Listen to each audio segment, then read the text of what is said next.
ನಮಸ್ತೆ ವೀಕ್ಷಕರೇ, ಪಬ್ಲಿಕ್ ವಾಯ್ಸ್ಗೆ ಸ್ವಾಗತ. ಸಂಸತ್ತಿನ ಮಳೆಗಾಲದ ಅಧಿವೇಶನದಲ್ಲಿ ಪ್ರತಿಪಕ್ಷಗಳ ಭಾರೀ ಗದ್ದಲ ಮತ್ತು ನಿಯಮಿತ ಘೋಷಣೆಗಳ ನಡುವೆಯೂ ಲೋಕಸಭೆಯು ಬುಧವಾರ ಮಹತ್ವದ ಸಾರ್ವಜನಿಕ ಪರೀಕ್ಷೆಗಳು ತಿದ್ದುಪಡಿ ಮಸೂದೆ 2026 ಅಂಗೀಕರಿಸಿದೆ.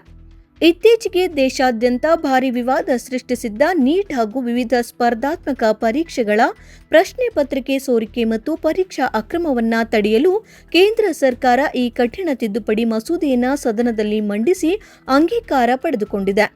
ಸಂಘಟಿತ ಪರೀಕ್ಷಾ ಮಾಫಿಯಾ, ಪ್ರಶ್ನೆ ಪತ್ರೆ ಸೋರಿಕೆ ಮತ್ತು ವಂಚನೆಯಲ್ಲಿ ಭಾಗಿಯಾಗುವ ತಪ್ಪಿತಸ್ಥರಿಗೆ ಕನಿಷ್ಠ 5 ವರ್ಷದಿಂದ ಗರಿಷ್ಠ 10 ವರ್ಷಗಳ ಕಾಲ ಜೈಲು ಶಿಕ್ಷೆ ಹಾಗೂ 50 ಲಕ್ಷ ರೂಪಾಯಿವರೆಗೆ ಭಾರೀ ದಂಡ ವಿಧಿಸಲು ನೂತನ ಮಸೂದೆಯಲ್ಲಿ ಅವಕಾಶ ಕಲ್ಪಿಸಲಾಗಿದೆ. ಧ್ವನಿಮತಗಳ ಮೂಲಕ ಮಸೂದೆಯನ್ನು ಅಂಗೀಕಾರ ಮಾಡಲಾಗಿದೆ. ವಿಪಕ್ಷಗಳ ಗದ್ದಲ ಕೋಲಾಹಲದ ನಡುವೆಯೇ ಮಸೂದೆ ಅಂಗೀಕರಿಸಲಾಯಿತು.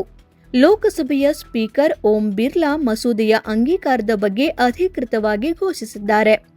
ಈ ಮಸೂದೆಯು ರಾಜ್ಯಸಭೆಯಲ್ಲಿ ಚರ್ಚೆಗೆ ಬಂದು ಅಲ್ಲಿ ಅಂಗೀಕೃತವಾದ ನಂತರ ರಾಷ್ಟ್ರಪತಿಗಳ ಅಂಕಿತ ಪಡೆದು ಕಾನೂನಿನ ರೂಪ ಪಡೆಯಲಿದೆ.